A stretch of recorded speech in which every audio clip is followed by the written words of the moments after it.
भाई की अमीर बहन। किशोर और पिद्दी दो भाई बहन थे। पिद्दी बहुत खर्चीले स्वभाव की थी। वो जितना कमाती अपने ऐशो आराम में पैसे उड़ा दिया करती। लेकिन किशोर समझदार था, घर को साथ लेकर चलना जानता था। अपनी बहन के जितना कमाता तो नहीं था, लेकिन फिर भी वो किसी तरह घर का खर्च चला लेता था। एक दिन पिद्दी किशोर से कहती है, किशोर, तुम थोड़ा ज्यादा क्यों नहीं कमाते? मेरे दोस्त रोज मेरा मजाक उड़ाते हैं। अरे बहन, मैं कोशिश तो कर रहा हूँ। अच्छा सुनो, अगले महीने रक्षाबंधन है, मुझे सोने का हार चाहिए, इससे कम कुछ भी ना लूंगी। अरे दिला दूंगा बहन। किशोर को पूरी रात नींद नहीं आती। उसके दिमाग में बस ये चल रहा था कि उसकी माली हालत इतनी बिगड़ चुकी है, अब वो सोने का हार कहाँ से लाएगा। अगले दिन किशोर सुबह सुबह घर से ये बोलकर निकल गया कि पिद्दी, मैं गांव से बाहर जा रहा हूँ, कुछ दिन घर नहीं आऊंगा। किशोर ने अपने काम के साथ साथ फेरी में कपड़े बेचने भी शुरू कर दिए, जिससे वो ज्यादा से ज्यादा पैसे कमा सके। रात में वो एक बिल्डिंग की चौकीदारी भी करने लगा। अपने काम से थोड़ा बहुत समय निकालकर बस कुछ घंटे की नींद ले पाता था। और कब वो कुछ दिन एक महीने में बदल गए और रक्षाबंधन भी आ गया, पता ही नहीं चला। लेकिन किशोर अभी तक घर वापस नहीं लौटा। जहां वो काम करता था, पिद्दी के नाम का गुल्लक रखा हुआ था। किशोर ने उस गुल्लक को फोड़ा और सारे पैसे इकट्ठा करके एक सोने का हार खरीद लिया। घर में पिद्दी किशोर का इंतजार कर रही थी। तभी किशोर आता है। कहाँ चले गए थे? 4 दिन का कहा था और 1 महीने से पता नहीं कहाँ गायब हो गए थे। मैंने बस एक हार मांगा था और तुमने तो घर ही छोड़ दिया। अरे मुझे थोड़ा काम मिल गया था। कुछ नहीं, सब समझती हूँ, बहाने थे तुम्हारे। अपनी बहन के लिए इतना भी नहीं कर सकते, कैसे भाई हो? चलो यहाँ बैठो, राखी बांधती हूँ। पिद्दी ने किशोर को राखी बांधी। वैसे ही किशोर ने अपनी बहन के हाथ में सोने का हार रख दिया। उसकी खुशी का कोई ठिकाना नहीं था। वो मिठाई खिलाए बिना ही नेकलेस लेकर चली गई और शीशे के सामने अपने गले में हार रखकर देखने लगी। किशोर ने लड्डू उठाया और खुद ही खा लिया। ऐसे कई साल गुजर गए। एक दिन पिद्दी की नौकरी छूट गई। अब वो पूरी तरह किशोर पर डिपेंड हो गई थी। आए दिन किशोर को अपने महंगे महंगे शौक गिनाकर उससे पैसे मांगा करती थी। किशोर, कुछ पैसे देना, मुझे पार्लर जाना है। किशोर बिना कुछ बोले उसे पैसे दे देता। ये क्या, 500? अरे इतने में तो मुझे पार्लर में एंट्री मिलेगी बस। अच्छा, देता हूँ ना ज्यादा। अरे कैसे भाई हो, अपनी बहन के लिए इतना भी नहीं कर सकते। किशोर ने जेब से 2000 का नोट निकाला और उसे दे दिया। किशोर गरीबी में रह लेता था, लेकिन अपनी बहन को कभी कोई कमी नहीं होने देता था। बेटा, पिद्दी तुम्हारी बहन है, उसे कभी किसी चीज की कमी मत होने देना और उसका ध्यान रखना, क्योंकि भाई का फर्ज होता है अपनी बहन का ध्यान रखना। किशोर ने माँ की कही ये बात हमेशा के लिए याद कर ली थी। शायद माँ की इसी बात की वजह से किशोर पिद्दी की हर जिद पूरी करता चला आ रहा था। किशोर, आज मैं अपने दोस्तों के साथ पार्टी करने जा रही हूँ, मुझे कुछ पैसे दो ना। किशोर पिद्दी को समझाता है, लेकिन पिद्दी नाराज होकर चली गई और अपने कमरे में सुबक सुबक कर रोने लगी। किशोर अपनी जेब से कुछ पैसे निकालता है और पिद्दी को दे देता है। किशोर खुद कभी अच्छे कपड़े नहीं पहनता, लेकिन पिद्दी को राजकुमारी की तरह रखता। पिद्दी के जाने के बाद किशोर अपने काम पर निकल गया। एक तरफ पिद्दी अपने दोस्तों के साथ मस्ती कर रही थी, तो वहीं दूसरी तरफ किशोर पैसे कमाने के लिए कड़ी मेहनत कर रहा था। कुछ और दिन ऐसे ही बीत गए।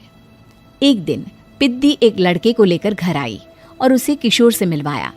किशोर, मुझे इस लड़के से शादी करनी है, लेकिन इनके मम्मी पापा बोल रहे हैं कि उनको दहेज में एक कार चाहिए, तभी वो मेरा और पंकज का रिश्ता कबूल करेंगे। लेकिन बहन, कार खरीदना कोई सब्जी खरीदने के बराबर तो नहीं है।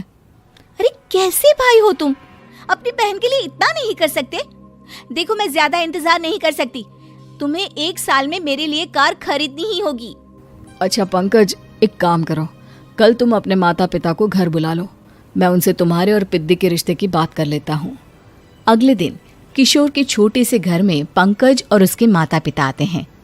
बेटा, तुम्हारी बहन ने हमारी शर्त तो बता ही दी होगी। जी बेटा, तुम तो इतने छोटे घर में रहते हो, दहेज कहाँ से लाओगे? मैं अपनी बहन की खुशी के लिए सब कुछ कर सकता हूँ। पंकज और पिद्दी का रिश्ता तय हो जाता है। किशोर अब अपनी क्षमता से 4 गुना ज्यादा काम करने लगता है। सुबह सबके घरों में न्यूज़पेपर फेंकता, दिन में मजदूरी करता और रात में चौकीदारी करता। खूब मेहनत करके किशोर ने अपनी बहन की शादी के लिए पैसे जुटा लिए। उसने अपनी बहन के लिए कार खरीद ली। जब वो पिद्दी के ससुराल वालों से मिलने गया तो उन्होंने किशोर से और पैसों की मांग की। इस बार किशोर हार चुका था। पिद्दी माफ करना, मैं तुम्हारी शादी उस लड़के से नहीं कर सकता। वो लालची लोग हैं, उन्हें सिर्फ पैसों से मतलब है। देखो किशोर, मैं पंकज से ही शादी करूंगी। क्योंकि पिद्दी ने तो किशोर की बात न मानने की जैसे कसम खा रखी थी। किशोर ने पंकज को घर बुलाया। पंकज, तुम अपने माता पिता को समझाते क्यों नहीं हो? भैया, वो हमारी शादी के लिए मान गए, मेरे लिए तो यही बहुत बड़ी बात है।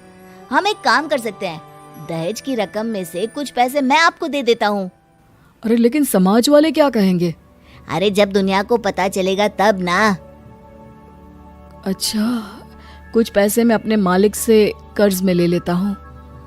कुछ पैसे पंकज देता है, कुछ वो कर्जा लेता है और अपनी उम्र भर की कमाई वो अपनी बहन की शादी में लगा देता है। आखिर में पंकज और पिद्दी की शादी हो जाती है। पिद्दी की विदाई के बाद किशोर बिल्कुल अकेला पड़ जाता है। अब उसका कमाने में भी मन नहीं लगता। उधारी वाले रोज घर में आकर बैठ जाते हैं। अरे किशोर, अब तो पिद्दी की शादी को 5 साल हो गए, अब तो हमारा पैसा लौटा दो। चाचा, पिद्दी के जाने के बाद किसी भी काम में मन नहीं लगता। अरे तो हमारा पैसा कैसे वापस मिलेगा? जी, कुछ करता हूँ मैं। किशोर के ऊपर बहुत सा कर्जा चढ़ गया था, इसलिए उसने तय किया कि वो ये घर बेचकर सबके पैसे लौटा देगा। अगली सुबह शहर के किसी साहूकार को उसने अपना घर बेच दिया और सबके पैसे लौटा के वो गांव छोड़कर चला गया। पिद्दी ने शादी के बाद कभी अपने भाई का हाल तक नहीं पूछा। किशोर को फर्क नहीं पड़ता था, बस ससुराल में उसकी बहन खुश है ये जानकर उसे खुद की खुशी मिलती थी और ये सोचकर कि उसने माँ से किया हुआ वादा पूरा कर दिया। पूरे घर में मालती देवी का हुक्म चलता था। अपनी बड़ी बहू को वो टीवी के रिमोट की तरह कंट्रोल करती थी। चलो, देर हो रही है, 12 बजे से पहले लड़की वालों के यहाँ पहुँचना है। हाँ हाँ, चलती हूँ। मैं तो भगवान से बस ये दुआ कर रही हूँ कि जिस तरह मेरी बड़ी बहू मेरी मुट्ठी में है, उसी तरह मेरी छोटी बहू भी मेरे इशारे पे नाचे। अरे भगवान, भला इस घर में किसकी हिम्मत है जो तुम्हारे खिलाफ जाने की हिमाकत करे? इस तरह मालती देवी अपने छोटे बेटे की भी शादी कर देती हैं। मालती की छोटी बहू फैशन डिजाइनर का कोर्स करके आई थी। उसका सपना था कि शादी के बाद वो अपना खुद का बुटीक खोले। एक दिन, क्या बात है छोटी, तू तो एक से बढ़कर एक डिजाइन बना लेती है। इसमें कौन सी बड़ी बात है दीदी, आप चाहे तो मैं आपको भी सिखा सकती हूँ। हाँ, फिर हम दोनों मिलकर एक बुटीक खोल लेंगे। लेकिन दीदी, उसके लिए तो बहुत पैसे लगेंगे। हाँ तो क्या हुआ, पैसे माँ जी से ले लेंगे। हाँ हाँ, मेरे पास तो पैसों का पेड़ है ना, तोड़ के तुम दोनों को दे दूंगी। मेरी एक बात अच्छी तरह समझ लो, मैं तुम दोनों को एक ढेला भी नहीं देने वाली। बड़ी आई बुटीक खोलने वाली। ये आप क्या कह रही हैं माँ जी? आप हमारी मदद नहीं करेंगी तो कौन करेगा? अरे अगर बुटीक खोलने का इतना ही शौक है तो अपने माँ बाप से पैसे क्यों नहीं मांग लेती? मेरे पैसों पर क्यों आंख गड़ाए बैठी हो तुम दोनों? इस तरह अपने इरादे स्पष्ट करके मालती देवी वहां से चली जाती है। अरे ये क्या दीदी, माँ जी तो साफ मुकर गई, अब हम क्या करेंगे? तू चिंता मत कर, बुटीक तो खुल के ही रहेगा। कहते हैं कि घी जब सीधी उंगली से नहीं निकलता तो उसे उंगली टेढ़ी करके निकालना चाहिए। माँ जी अपने आप को समझती क्या है? पूरी सोसाइटी जानती है कि माँ जी ने अपनी सास को घर से निकालकर उनकी दौलत पर कब्जा कर लिया है। हाँ दीदी, अब तो जैसे को तैसा करना पड़ेगा। फिर दोनों बहुएं मिलकर एक साजिश रचती हैं। एक दिन, अरे नालायक, जरा ठीक तरह से पैर दबा, बिल्कुल मजा नहीं आ रहा। खाने पीने में तो कोई कसर नहीं छोड़ती। तभी वहां बड़ी बहू हाथ में एक फॉर्म लेकर आती है। माँ जी, आपके लिए एक खुशखबरी है। सरकार सभी बुजुर्गों को हर महीने 10,000 रुपये पेंशन देने वाली है। अरे ये क्या कह रही है तू? क्या सच में मुझे हर महीने घर बैठे 10,000 रुपये मिलेंगे? हाँ माँ जी, दीदी सच कह रही है। कल टीवी न्यूज में इस बारे में बता रहे थे। बस आप ये फॉर्म पढ़ के इसे भर दीजिए और अपने दस्तखत कर दीजिए। मैं इन्हें ले जाकर जमा करवा देती हूँ। अरे नालायक, बड़ी कामचोर है तू। इस बुढ़ापे में कहाँ तुम मुझसे फार्म भरवा रही है? खुद ही भर ले, मैं दस्तखत कर देती हूँ। ठीक है माँ जी। फिर बड़ी बहू बड़ी चालाकी से फॉर्म के पन्नों के बीच प्रॉपर्टी के पेपर छिपा कर रख देती है और उन पर मालती देवी के दस्तखत करवा लेती है। कुछ दिनों के बाद मालती देवी अपने पति के साथ 2 दिनों के लिए अपने एक रिश्तेदार के यहाँ जाती है। दूसरी तरफ दोनों बहुएं पूरे घर पर अपना कब्जा कर लेती हैं। मालती देवी जब अपने रिश्तेदार के यहाँ से लौटती हैं, तब अपने कमरे में ताला लगा देख आग बबूला हो जाती है। अरे नालायको, मेरे कमरे में इतना बड़ा ताला किसने लगाया है? माँ जी, ये कमरा तो मैंने अपने बेटे रोहन को दे दिया है और आज से आप बाहर कोने में जो छोटा कमरा बना है ना, वहां रहेंगी। अच्छा, मैं उस सड़ेले कमरे में रहूंगी है? तेरी ये कहने की हिम्मत भी कैसे हुई?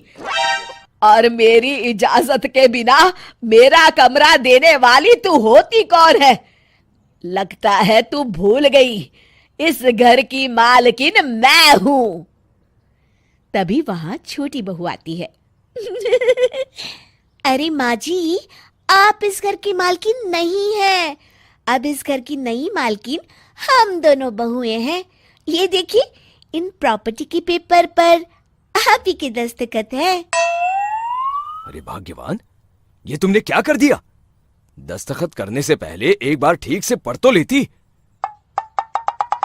अरे लेकिन मेरी बहुएं मेरे साथ ऐसा कैसे कर सकती है? अरे तो इसमें कौन सी अचरज की बात है? तुमने भी तो अपनी सास को घर से बाहर निकाल दिया था। टूटा फूटा ही सही, शुक्र करो कि इन दोनों ने कम से कम हमें रहने के लिए कमरा तो दिया। तुमने तो अपनी सास को वो भी नहीं दिया था। आज समझ में आया, जैसी करनी वैसी भरनी। चलो अपना सामान उठाओ और चलते हैं।